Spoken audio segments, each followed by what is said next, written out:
में हो जावे और हम समझ गए कि माँ ने हमें बुलाया है।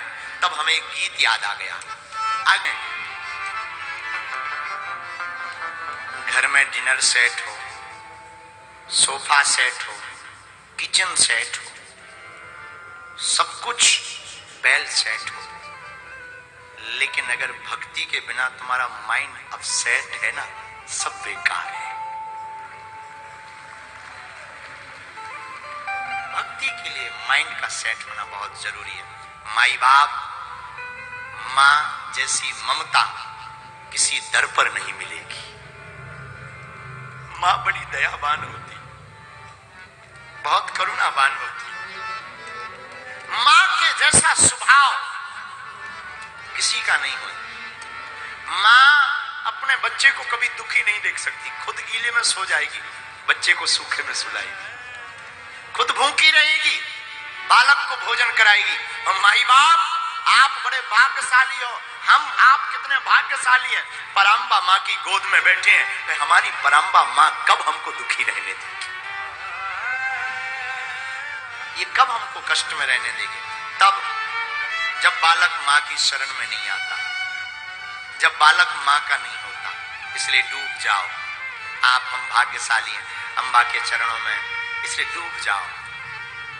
उनके चरणों को पकड़ लो, पकड़ने के बाद छोड़ो मत। अगर माने, आप देखो,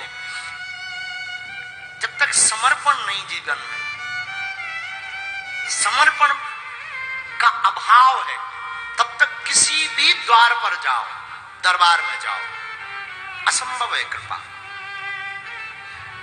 देखो, दूसरों के बारे में जानना ज्ञान है, लेकिन अपने बारे में जानना आत्मज्ञान है।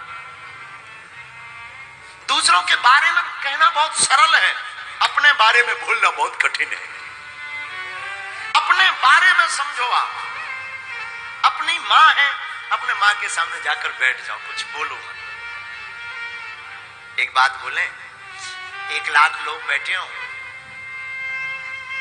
मां 1 लाख लोगों में अपने बच्चे की श्वास से पहचान जाती है, ये हमारा बेटा। 1 लाख लोगों में पहचान जाती है, हमारा बेटा है, ये बेटी है।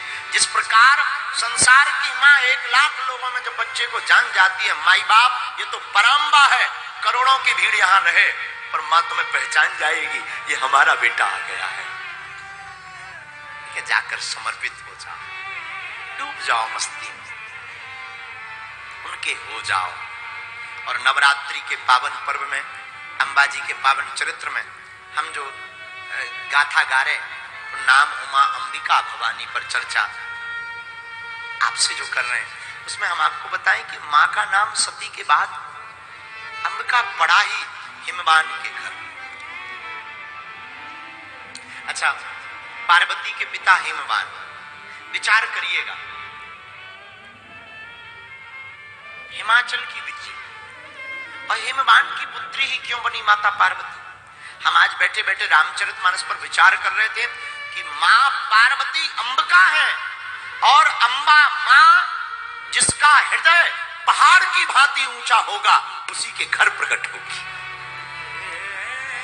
जब तक आपका भाव का हृदय ऊंचा नहीं है, मां का प्रकट होना असंभव है। और माई बाप अंबिका बिना हिमवान के घर पर पैदा उत्पन्न नहीं हुई, प्रकट नहीं हुई। उसी प्रकार तुम्हें भी अपने हृदय में अम्बा की भक्ति को प्रकट करना है, तो अपने हृदय को पहले हिमवान की भांति विशाल बनाओ, भक्ति को ऊंचा करो। अच्छा, भक्ति कैसे मिलेगी? बड़ा विषय है महाराज, भक्ति कैसे मिलेगी? तो जन्म मां देती है, लेकिन भक्ति का जन्म महात्मा देती है, फिर परमात्मा की प्राप्ति होती है। इसलिए मां भगवती जिनके घर प्रकट हुई, हिमवान के घर, हिमवान के घर प्रकट इसलिए हुई क्योंकि मां उसके घर पर ठहरना चाहती, रुकना चाहती, जिसका हृदय एकदम बड़ा है, विशाल है। वो जो बड़ा कंजूस हो, कई आदमी इतने कंजूस होते हैं, हनुमान जी बचो। एक आदमी इतना कंजूस, एक महात्मा के पास गया, कागज पर फूल बनाकर ले गया, महात्मा से बोले फूल स्वीकार करो।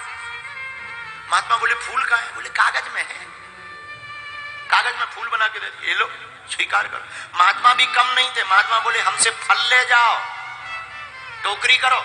उसने अपना कपड़ा कर लिया, महात्मा ने ऐसे हवा में आम का आकार बनाया, आम ले जाओ। आदमी बोला ये क्या है? बोले जैसे तुमने फूल ले वैसे फल ले जाओ। तुमने कागज के फूल दिए, हवा के फल ले जाओ। माई बाप, हम ये नहीं कहते कि आपको कैसे जीना चाहिए, आप अपने हिसाब से जीना चाहिए, आपकी जैसी परिस्थिति बोले वैसे जीना चाहिए। हम इतना कहते हैं कि आपको परमात्मा के सामने समर्पित होकर के जीना चाहिए, विशाल हृदय बनकर के जीना चाहिए। इतना विशाल हृदय होना चाहिए भगवान के सामने। देखो, जिससे प्रेम होता है ना, उससे नेम और टेम का कोई मतलब नहीं होता है। नेम और टेम तो बिजनेस में देखा जाता, भैया 5 बजे की ड्यूटी है, बस अब पूरा हो गया, अब हम जाएंगे घर। और जिससे प्रेम होता है उससे नेम टेम नहीं पूछा जाता, न नेम टेम की बात होती है। और हमारा आपका अम्बा माँ से प्रेम है, अम्बा जी के चरणों में प्रेम है। ये विचार नहीं करना कितनी देर में दर्शन होंगे, हम खड़े रहेंगे। कबहू तो दीन दयाल के भनक पड़ेगी का, कभी तो उनके कान में सुनाई देगी, वो पुकार